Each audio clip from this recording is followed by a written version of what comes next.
আসসালামু আলাইকুম। সবাইকে বাংলা নিউজ24.com এ স্বাগত। সাথে আমি মোহাম্মদ হাসান।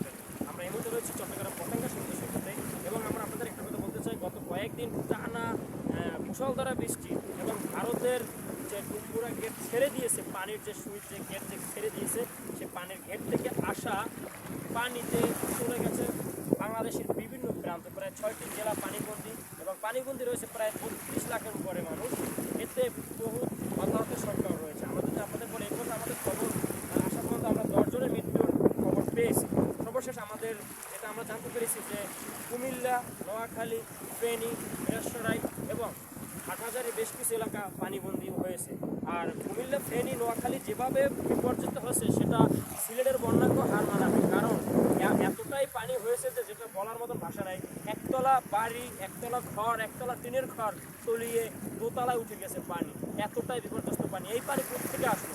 এই পানি নিশ্চয়ই চক্রান্ত করে ভারতে ছেড়ে দিয়েছে, এমনটাই অভিযোগ করছেন যারা বর্তমান সরকারের উপদেষ্টা রয়েছেন এবং নাহিদ ইসলাম, তিনিও সমন্বয় নাহিদ ইসলাম তিনিও কিন্তু এটা নিয়ে মন্তব্য করছেন। তারা হয়তো ভারতের সাথে সম্পর্ক ত্রুটি দেখার ফলে হয়তো ভারত এই পানি ছেড়ে দিয়ে কৃত্রিম বন্যা সৃষ্টি করেছে বলে তারা তাৎক্ষণিক এরকম একটা অভিযোগ করেছেন।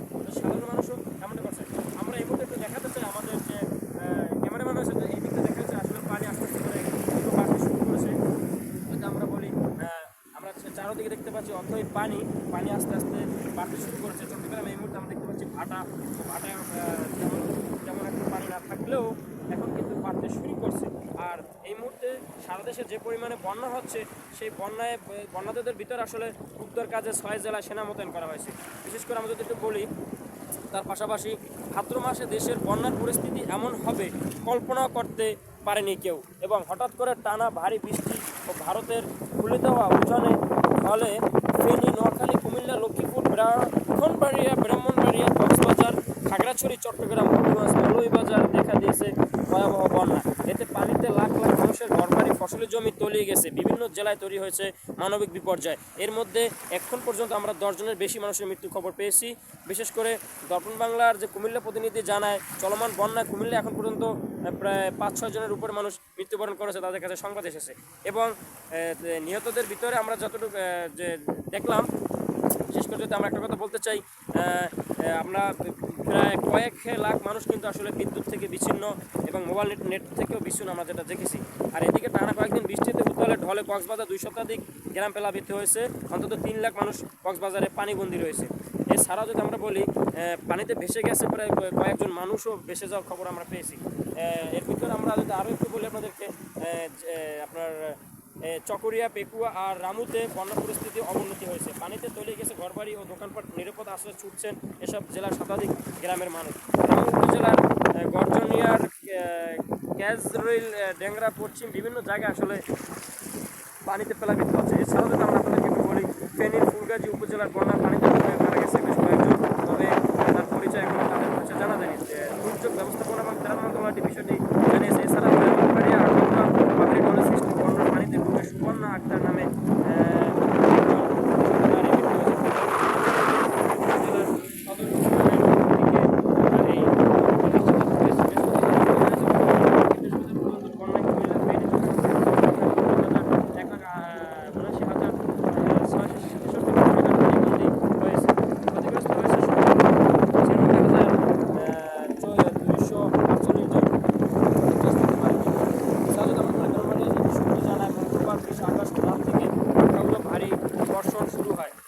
সকাল থেকে আখাউড়া স্থলবন্দর পাশ হয়ে আমরা অনেক জায়গা থেকে পানি ঢুকে এই সমস্যাগুলো তীব্র সৃষ্টি হয়। এছাড়া উদ্ধার কাজে অংশ নিয়েছে সেনাবাহিনী। উত্তর পূর্বাঞ্চল, দক্ষিণ পূর্বাঞ্চল বন্যা পরিস্থিতি অবনতি হওয়ার চট্টগ্রামের মিরসরাই, কুমিল্লার বুড়িচিং, ব্রাহ্মণবাড়িয়া, আখাউড়া, হবিগঞ্জ, শায়েস্তাগঞ্জ।